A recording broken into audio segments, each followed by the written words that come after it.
Qara dengizdagi taraqqiyot Amerika bilan Rossiyani yana bir qarama-qarshi holatga kelib keldi. Ukraina tashqi ishlar ministri Dmytro Kulebaning Washingtondagi ziyorati Rossiyada asosli kun tartib bo'lib qoldi.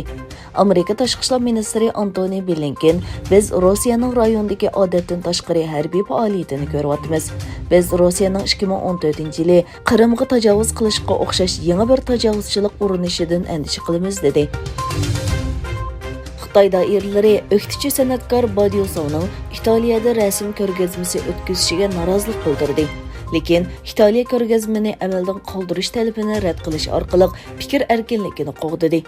10 yildan ko'proq vaqtdan buyon Xitoy Kompartiyasining o'qituvchisi bo'lgan Badyosov 1989-yildagi Tiananmen maydonidagi qirg'inchilikdan Nobel tinchlik mukofoti sohibi Liu Xiaoboning davolanishig'icha bo'lgan voqealarda siyosiyonlarni haqoratlash va sezgur masalalarni tema qilish bilan dong chiqargan. Belgiyaning poytaxti Brüsseldagi simvollik qurilish Atomium Sharqi Turkistonning ko'k rangli bayrog'ining rangida yoritildi. Uyg'urlarga erkinlik degan xatlar yozildi. Bir kunda Fransiyadan Angliyaga dengiz orqali kesib o'tgan ko'chmanlarning soni 1185 ga yetgandan keyin Angliya Fransiyani ogohlantirdi. Angliya bosh ministri Boris Johnson Angliyaga o'tgandan keyin ko'chmanlarni qaytarishning mumkin emasligini bayon qilib, prezident Emmanuel Macronni ko'chmanlar krizisi uchun texnik ko'p ishlarni qilishga chaqirdi.